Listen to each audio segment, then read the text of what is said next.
Who is Nick Wood? Can you remember when you first realised that you wanted to run your own business? So how did you get your first customer? Are you ready for some quick fire questions? Welcome to the JOD Pod, a micro podcast where we interview CEOs, founders, entrepreneurs, authors, and coaches. Today we are joined by Nick Wood, mind and body coach. Great to have you with us today, Nick. Thank you. Nice to be here.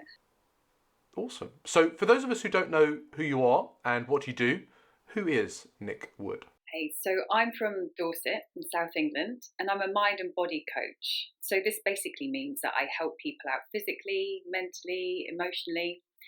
I am highly skilled in non-verbal communication. So this means that I reflect back to people what they don't know that they're saying. Our non-verbal communication is like 70% of what we say, at least 70%. And behind the words lies the information and the keys to what often keeps people stuck in problems. So I combine this with change tools, things like hypnotherapy, Hudson Mind Process, NLP, more of the things that people are familiar with. And it means that my clients are able to help themselves get themselves out of their problem states, and a lot faster than they anticipated as well. And then obviously pandemic things arose, and I've lent into creating and delivering more seminars, more workshops online, and I take this into businesses. So I'm able to bring in my skills, share tips and tricks and insights to a larger audience. Delivering work that may not have been available otherwise to someone until the businesses are bringing it in and opening the opportunity up, so I can deliver more insights, more information, and help more people to change their own minds and get on a path for them which is more contented, they're more at ease, or whatever it is people are seeking, they can achieve themselves. Wonderful. And do you feel that the way that lockdown has happened, that has opened more doors with businesses and people kind of reaching out to you to try and look at the balance in their lives? Yeah, definitely. I think there's a few factors that contribute. As well as businesses are now responsible for their employees' mental health and well-being, which is quite a significant responsibility. So, of course, they're skilled in what they're skilled in, so they're going to outsource somebody externally like myself who can then come in. And then, as you probably know, as everyone knows, the mental health issues now that have arisen throughout the pandemic have just skyrocketed. So people are really aware as well. This has created a lot of awareness and people being really proactive now in knowing that they can make changes, in knowing that there are options and possibilities. So let's get somebody in to help us. And businesses really know that when they look after their employees and they give a damn and they care about who they are as individuals, they're going to provide services to help them feel better, which of course knocks on to having great quality, great work ethics, a really thriving business, because the team and the people feel valued, feel good. That feeling of value is so important. Like I've seen it in so many different businesses in recruitment, in my career, where you look at businesses that are either trying to squeeze. My metaphor is they're trying to squeeze the last bit of toothpaste out of the out of the employee, they're really trying to squeeze them to get the last bit out of them, or others that actually look after their employees. And it's easier for those people to recruit, people to retain them, for people to grow and develop. So I hope more businesses are looking at this in the right kind of way. How long have you been doing it for, Nick? So the getting involved in businesses, I've begun just before the lockdown. Connected with my first company to be able to, bring a load of tools in to help them. And the mind coaching, that kind of thing started about 5 years ago. And then my background comes from hands-on pain relief. So I've been working with people, I had my own clinic for I think over 13 years now. And so connecting with people in a hands-on way allowed me to recognize it's not just the physical, it's not just, the physical, the hands-on, there is so much more. And so that's what led me into how the mind works and has developed, and I've just, expanded from here, which has been an incredible journey, personally, professionally, and in every aspect. That sounds wonderful. One of the things that we're trying to do on the JOD pod is to inspire other people to step out their comfort zones and start their entrepreneurial journey, for want of a better term. Um, can you remember when you first realised that you wanted to run your own business, run your own entrepreneurial endeavour? You know what? I never really looked at myself as being an entrepreneur until one of the companies that I work for, until he said when I was delivering a seminar, he said, as an entrepreneur yourself, what do you recommend to all these entrepreneurs? And I was like, oh, crikey. So consciously, it never was in my forefront. But I've always been so passionate about knowing that everybody can change. Everybody has it within them. Their own solutions to their problems all lie within ourselves. So I was just always really passionate about knowing that people don't need to suffer in silence or struggle or feel cruddy.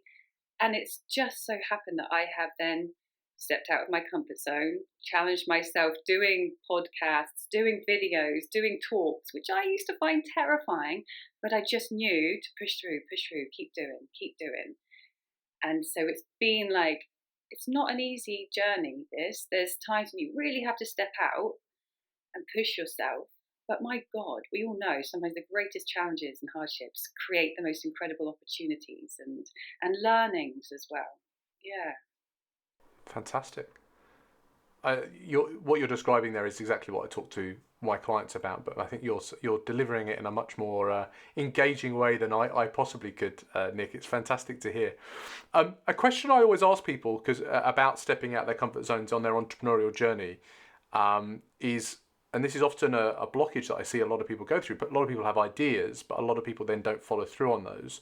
And one of the things that I see as being a stoppage there is people getting their first customer. Can you remember when you got your first customer, someone to actually pay you money to do what you do? Yeah, terrifying. Well, really? Really? Yeah. Because if I look back, I got really nervous when somebody wanted to apply, because I straight away thought, am I good enough? Like, I'm not good enough. And then it's a matter of remembering that actually, when you're passionate about something, when you care, if you could just let go of those fears which cause you to make false decisions or not quite be true, when you just remember what it is that's important to you, it's okay. We all make little mistakes, or it's the opportunity to learn from others. So it's simply, again, about letting go of any worries and concerns and actually being massively grateful that someone, respects or considers what I do, wants to know more. It's it's an honour. It's a real honour to be able to share this work with people. So how did you get your first customer? Oh, how did I get it? Word of mouth. Word of mouth. That's been one of the big key things recently, is recognising that throughout the years, when I formed relationships with clients and customers and people, they already know me, they've already met me. So one thing I value now is maintaining that connection with these people, and continuing to build that connection. Because just again, the other day I had a client and I haven't seen them for years and years and years, but because I've maintained, sort of quiet connections, either through like MailChimp or Instagram or what other platforms, then I'm regularly there, kind of in the ether, and there's already a connection, there's already a relationship. So build on your existing family, on your existing relationships and connections. I think that's my big learning. And I think that's key. A lot of people have said that that's where their first customer has come from their existing network, through through word of mouth connections. And I think it's something that everybody should be doing from when they leave school. Even at school, build your connections, follow up with people, maintain those connections, don't burn bridges, and be proactive in that. That's wonderful. Thanks for that. So what are you working on now, Nick? What's your main focus?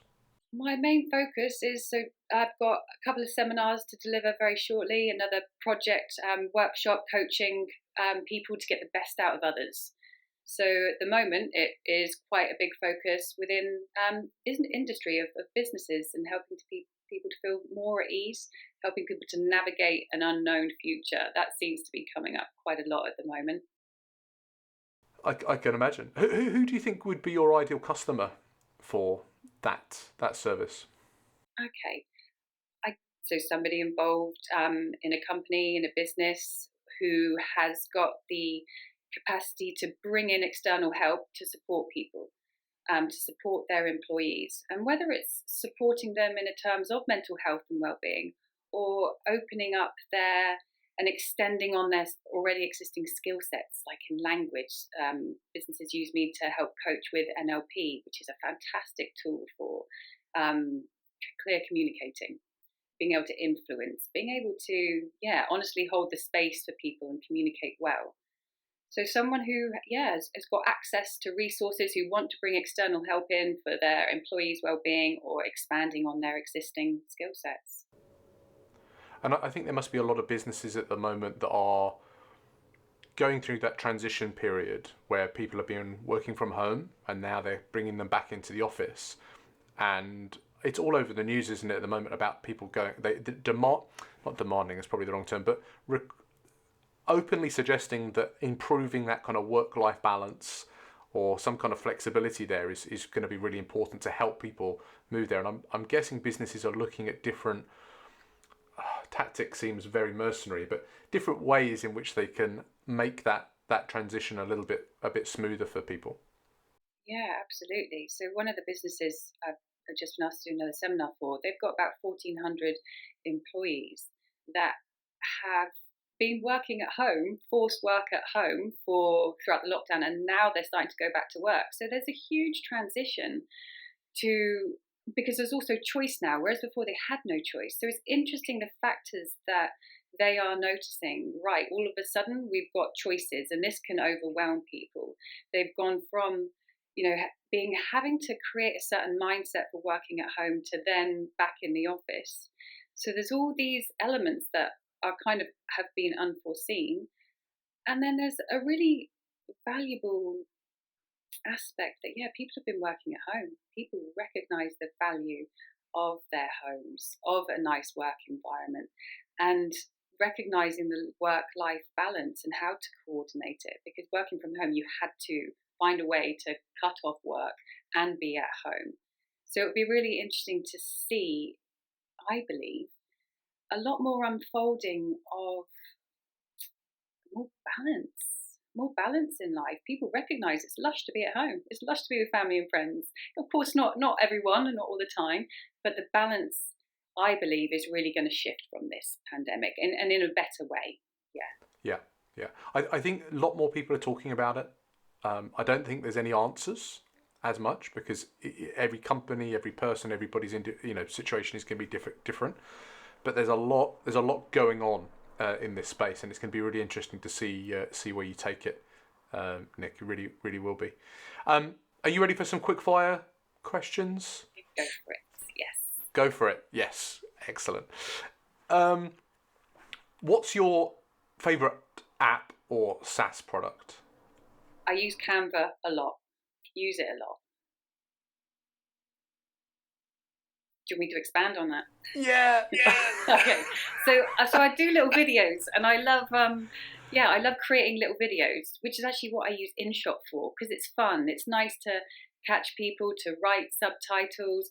Engaging people with a video is priceless. People get to hear you speak, get to meet you virtually. Really, really great. Good tool. I need you to come and sell my product, Nick, because I'm all about video and interviews and stuff like that. We'll talk about that later. What's your most recommended book? My most recommended book, oh gosh, one I go to a lot is called Your Faith is Your Fortune by Neville Goddard. So I adore, there's no religion is truth, but there is truth in every religion. I love philosophy, I love mythology, and they're all branches from the same tree. So this book, Your Faith is Your Fortune, it takes it down, like some of the Bible lessons and readings and interpretations, but takes it back down to the raw and the original before it was pulled apart and abused.